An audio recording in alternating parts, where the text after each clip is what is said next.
مدد کرتے ہیں، کام آتے ہیں دوسروں کے.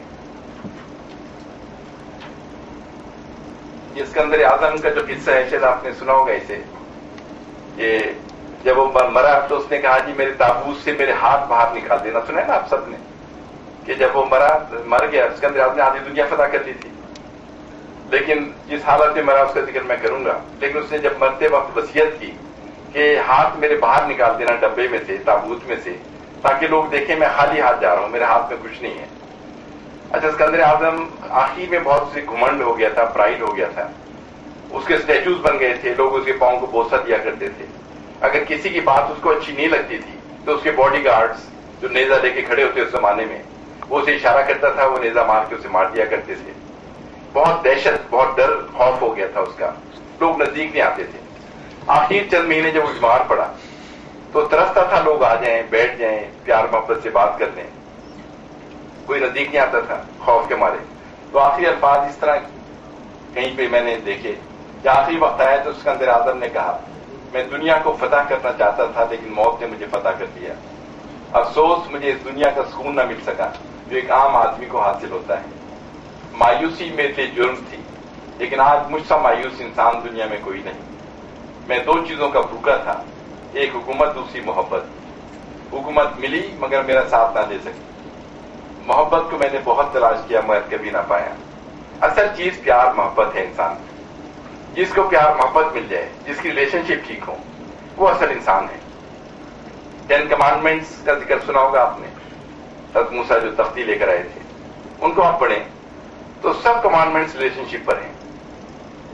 6 commandments relation ship with people, کیسے لوگوں کا خیال رکھو، لوگوں کے حقوق کیا ہیں، لوگوں کے ساتھ کیسے ٹریٹمنٹ کرو. اور 4 کمانڈمنٹس ہیں اللہ سے ریلیشن شپ. 10 کی 10 کمانڈمنٹس ریلیشن شپ میں ہیں. ہم صرف اپنے لیے کام کرتے ہیں. اسلام میں سیلف کا کنسپٹ نہیں ہے کہ you are not for yourself, you are here to serve the humanity, you are here to serve not to be served. تو یہ جو ہے نا کہ جو اس طرح کے لوگ زندگی گزارتے ہیں، جو بابا جی کا ذکر کیا، اینڈ آف دا روڈ میں نے جو پہاڑی کا ذکر کیا، کہ ان کی اپنی زندگی میں وہ کماتے رہے غلط سلط، آخر میں پیار محبت ختم ہو گیا، ریلیشن شپ ختم ہو گئی. بیچارے ایک مولوی صاحب کے پاس جا کے بیٹھ جاتے تھے جو ان کے جاننے والے بھی نہیں تھے. تو اصل چیز ہے کہ خدمت کرنا، کام کرنا، مدد کرنا. اپنے کو کسی سے برتر نہ سمجھو، کیونکہ اللہ تعالیٰ نے کسی کو کچھ دے کر آزما رہا ہے، کسی کو نہ دے کر آزما رہا ہے. یہ نہ سوچو میں بہت اونچا ہوں. جس میں یہ اونچ والی بات آ گئی وہ ختم ہو جاتا ہے کہ میں تو کام کرنے کے لیے ہوں، خدمت کرنے کے لیے.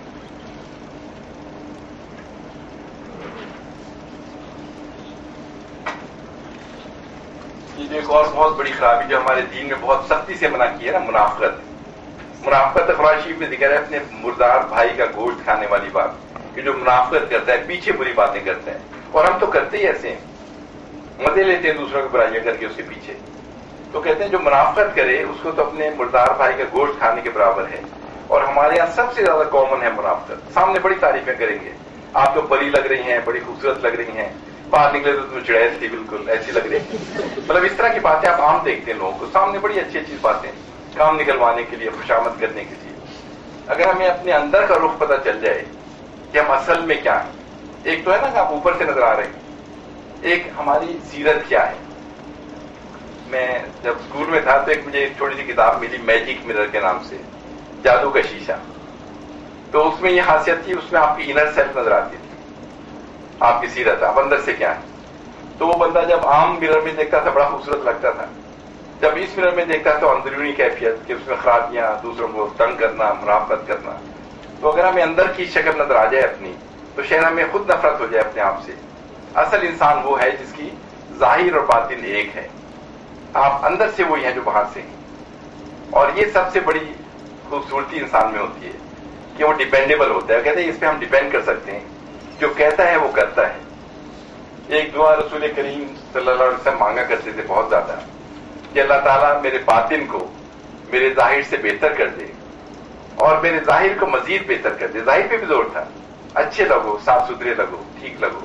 کہ اللہ تعالیٰ میرے باطن کو میرے ظاہر سے بہتر کر دے اور میرے ظاہر کو مزید بہتر کر دے. زور ہمیں دونوں پہ صاف لگنا چاہیے، اچھا لگنا چاہیے، لیکن زور باطن پہ زیادہ تھا. میرے ایک بڑے اچھے کولیگ تھے، وہ بڑے سینس آف ہیومر بھی تھا، اسٹریٹ فارورڈ تھے بہت زیادہ. تو ایک دن مجھ سے کہنے لگے اپنی انسٹیک کے اندر کہ فلاں بندہ مجھے بڑا پسند ہے. اسے میں بھی جانتا تھا، وہ شکل صورت بھی اللہ نے اس کی ٹھیک نہیں بنائی تھی، رنگ بہت سانولا تھا، نقش بہت خراب تھے، اعمال بہت خراب تھے، وہ کی اپنی تھی. تو میں نے کہا کیوں اچھا لگتا ہے آپ کو؟ مطلب یہ تو اس میں تو کوئی بھی اچھی بات نہیں ہے، شکل تو اللہ کی بنائی ہوئی ہے، اعمال تو اپنے ہوتے ہیں، وہ بھی اس کے اچھے نہیں ہیں. کہنے لگے کہ اس کا دل بھی کالا ہے، منہ بھی کالا ہے، منافق نہیں ہے، یہ اندر باہر ایک ہے. تو اس سے ڈر نہیں لگتا ایسے لوگوں سے جو اندر باہر ایک ہوں، چاہے وہ خرابی ہوں. ڈر ان سے لگتا ہے. دیکھنے میں بڑے اچھے لگ رہے ہیں، مسکرا رہے ہیں، جھوٹ بول رہے ہیں، خرابیاں کر رہے ہیں، اندر سے شیطان ہے بالکل، اوپر سے بڑے اچھے لگ رہے ہیں. تو منافقت کے خلاف اسلام میں اتنی زیادہ چیزیں دی گئی ہیں، اور یہ چیز اگر ہمارے اندر سے ختم ہو جائے، کسی کی منافقت نہ کرو، جھوٹ نہ بولو، تو پھر آپ دیکھیں کہ پھر اللہ کا رحم، اللہ کی کرامات ہمارے اوپر آئیں گی. اب دیکھیں ہمارے ملک کا ذکر میں نے کیا چلے ٹھیک ہے، جو ہم نے ذکر کیا نا کہ ہمارے ملک میں کیا حالات ہیں، ہمارے جو ہیوز ناٹ کے ساتھ کیا ٹریٹمنٹ کر رہے ہیں، غریبوں کے ساتھ جیلوں میں کیا حالات ہیں، 70% انوسینٹ لوگ ہیں. پھر بڑے ملک چھوٹے ملکوں کے ساتھ کیا کر رہے ہیں. مطلب پوری دنیا میں اس وقت ٹرمائل ہے، چینج کا وقت ہے اس وقت. اور یہ کہ آپ دیکھیں گے، آپ لوگ تو بہت چینجز دیکھیں گے دنیا کے اندر، جو اس وقت ہسٹری اٹھا کے دیکھیں، یہ ایک اسٹیٹک ٹائم ہوتا ہے، پھر ایک دم سے چینجز آنے شروع ہو جاتے ہیں. یہ میجر چینجز کا وقت ہے. جو SSR کو دیکھ لیں آپ، اتنی بڑی حکومت 70 سال میں 15 حصوں میں بڑھ چکی ہے، اور چینجز اب آنے شروع ہو گئے ہیں. اب بڑے ملک چھوٹوں کے ساتھ کیا کر رہے ہیں، ان پہ قبضہ کر لیتے ہیں، اور سم ریزن، آئل ہے، کچھ اور ہے، جو بھی ریزن ہے، اور وہ ڈیفینس کے لیے اپنا ہتھیار اٹھاتے ہیں، تو کہتے ہیں you are violating the rules of war. تو ہم اپنے غریبوں کو تنگ کر رہے ہیں، بڑے ملک چھوٹوں کو تنگ کر رہے ہیں. پوری دنیا میں ٹرمائل ہے اس وقت. اور جب ایسے حالات آ جائیں تو میجر چینجز دنیا کے اندر آتے ہیں، جو میں دیکھ رہا ہوں کہ پہلے میرے خیال تک میں وہ نہیں دیکھوں گا، لیکن تیزی سے تبدیلیاں آ رہی ہیں کہ مجھے لگتا ہے شاید میں بھی دیکھ لوں. آپ لوگ تو اس میں شامل ہوں گے. کس طرف شامل ہوں گے یہ آپ کی مرضی ہوگی. کیا آپ اچھی سائڈ پہ ہوں گے یا بری سائڈ پہ ہوں گے؟ دو ہی سائڈیں ہوتی ہیں نا ہر چیز کی.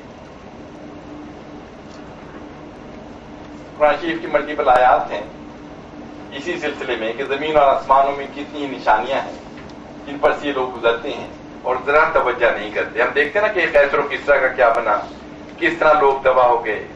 شاہ ایران کی حالت دیکھیں، فرعون کی حالت دیکھیں. آپ ایجپٹ کے میوزیم میں جائیں، 6 فٹ کا ڈبہ ہے جہاں پہ لاش پڑی ہوئی ہے، سڑی ہوئی، جو کہتا ہے میں سب سے بڑا خدا ہوں، اب ڈبے سے نہیں نکل سک رہا.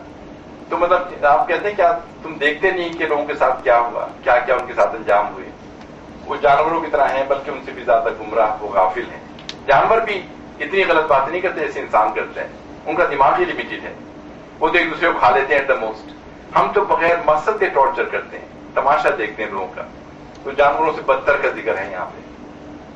وہ تو بس دنیا میں ایسے مزے کرتے ہیں اور اس طرح کھاتے پیتے ہیں جیسے جانور. بس کھانے پہ زور ہے کہ ہمیں مل جائے جو ملنا ہے.